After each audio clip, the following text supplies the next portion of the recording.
After admitting that she reported her husband to the police because of his creepy sexual kink, a woman has asked for clarification on whether or not she was in the wrong. What's the kink? I'm about to get to it. Because you know I like a butter knife. So a woman has been urged to pack up her things and leave her spouse after she shared that his sexual kink made her feel uncomfortable, and she had reported him to the police. ABDL. Do I know the kink?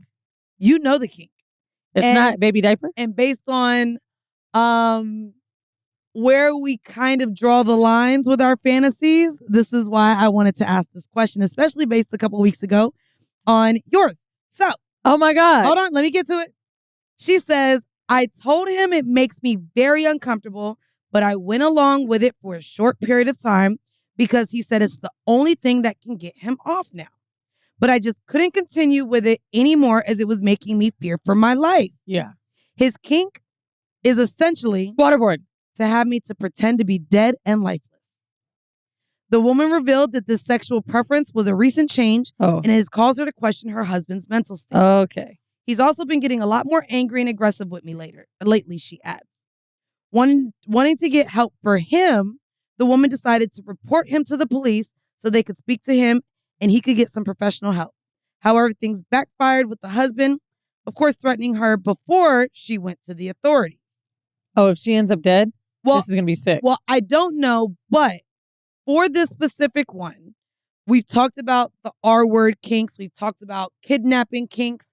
I've also played this with my ex in terms of the R-word. For the sex tip this week, I wanted to ask you, and both of us can do this together. A, what would be a sex tip to communicate to your partner that you can't help but judge them for their kink?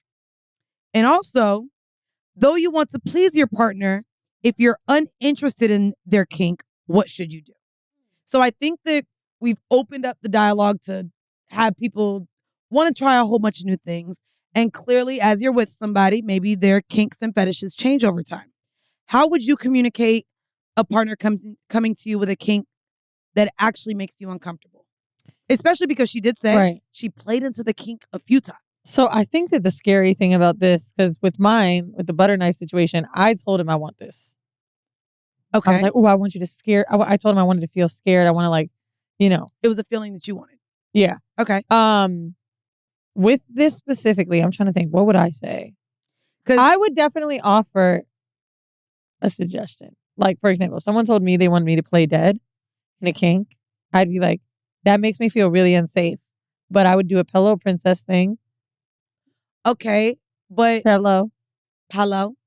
It's weird because I remember role playing where I specifically wanted to be so intoxicated that I had consented prior and told him I'm going to act like I can't consent.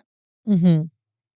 And so, though I was so intoxicated, I wasn't lifeless, but I absolutely was like acting so inebriated that, and that I was like to be woken up with dick. Like, I like to be fake Well, sweet. that too. And again, if he's saying that this is his kink, you would say that you would just flat out say, this makes me uncomfortable and I can't do this for you? If for the one that she's talking about, to play dead, I don't like that. Okay. So let's not, what about something else that makes you uncomfortable? Like scat, maybe? Okay. And then I would probably offer pee. So you would just offer something to kind of compromise it. So, like, I do think there's a compromise in everything. For example, like, my fantasy would be 2 guys, right? But I ain't gonna... They're done it, bitch. I know I ain't gonna beat it. Baby. But I've definitely had the dirty talk of it. Oh, yeah. I've had the fingers in my mouth, like, you wish another dick was in your mouth. Like, I've had that. Yeah. And so I think that there's things of, like, compromise with everything. And I never want my own desires, let me say that, my boundaries to be violated. Like, I'm in my year of no, bro. Right. I love saying no. It's my favorite thing. I think I say it a lot for work. Me too. I say it a lot for... You be getting a lot of no's from me. Do you want to grab a drink? No. You know? Like... You want to record this? No. I say no to you too. Yeah, we be saying no to each other. And I think, like, it's a lot of power. A whole bunch of no's over here. Yeah, no, bitch. No is it's something we are scared to say. And I'm so glad that we are both comfortable. I thought you were trying to give me a high five. No. Yes.